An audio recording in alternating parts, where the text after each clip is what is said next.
I love, Peter, your idea that the cities are the incubators, the test tubes where we try out stuff and figure out what works. But as we start to learn this stuff, we also need to prepare our kids for the future they're going to live in. How do we do that? So about 5 years ago, I would have probably said, this is, we'll never get this into schools. We'll never change them, and, just shake your head at it. They do seem a little highbrow. They are. Yeah. But something is happening, especially over the last 2-3 years. The number of maker spaces in schools, there's 55 in Pittsburgh, for instance, and the number of groups and organizations that have embraced this and said this is something that our kids need to do. And again, I see at Maker Faire, parents are starting to get it and say, my kid, to create a child who can innovate, I need to get them doing things now. And it's not just trusting the school to present them with information. No, as a parent, I know that. That's right now the challenge is how do we get them off the computer and off the video game to doing something and learning how to make these things. Yeah. And so this hands-on is one of the ways of saying hands-on, practical, experiential education is really different than this standardized curriculum, standardized testing, and things that most teachers, have been forced to do, really from government mandates. Yeah, and I think they're quietly rebelling and saying that's not good for kids. No, I don't know a single teacher who thinks that's a good idea. And so they're saying, we haven't said a whole lot, but when I started this, I was giving tickets away to Maker Faire and to teachers. And I said, just give me fill out a few questions, tell me what you want while you're coming. And they go, I'm looking for projects that engage my kids. Right. I want them to be, enjoy school. I want them to enjoy learning. I don't want them to be bored. And so, think how many kids are just, mindlessly bored in school. The high school my kids went to are in the process of building their maker space. Yeah.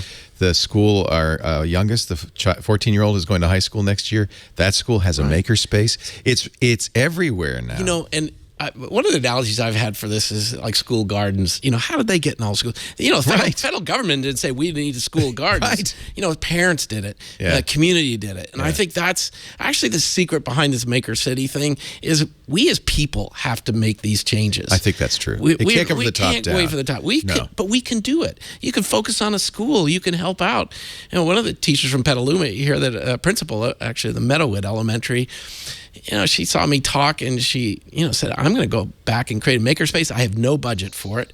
But she sent a letter home with her kids. It says, find anything around the house and put it in a plastic bag, Ziploc bag, and send it in. Anything that kids could make with.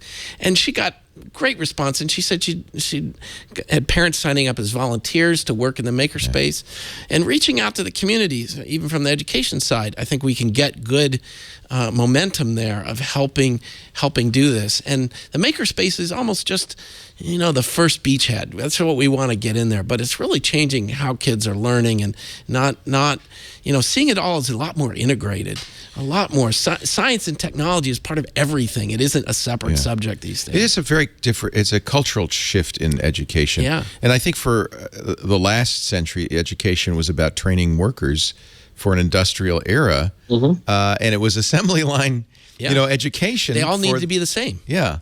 And we rebelled against that. Yeah. And I think it's changing. Everything changes slowly. You can't reject it because it's not there yet. I think you make an excellent point. This is where it begins. But I think there's also a bit, that kind of evolved also into the idea of knowledge workers, and everything was going to happen in your head. It's just another kind of assembly line, frankly. And the real question is, how do you come up with ideas and realize them? I don't care what media, what form, but there's something that works with kids about getting their hands involved and getting them, really in control of that process of making something.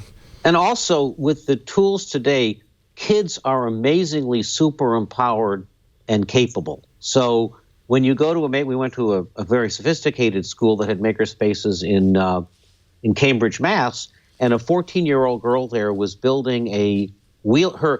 The way they went about education was give you a studio project. It's like solve mobility for handicapped people in a small city apartment. So she was actually working with another student on a wheelchair for a small apartment that could get around and where she could also get to the toilet. And then how do you go and market something like that? It was a very integrated assignment. And I was bringing along an investor from Dubai that he was looking at investing in cities. And he saw the range of tools this 14-year-old was doing and what she was attempting. And he's like, I have a 14-year-old daughter, and I had no idea the human species at 14 could do this.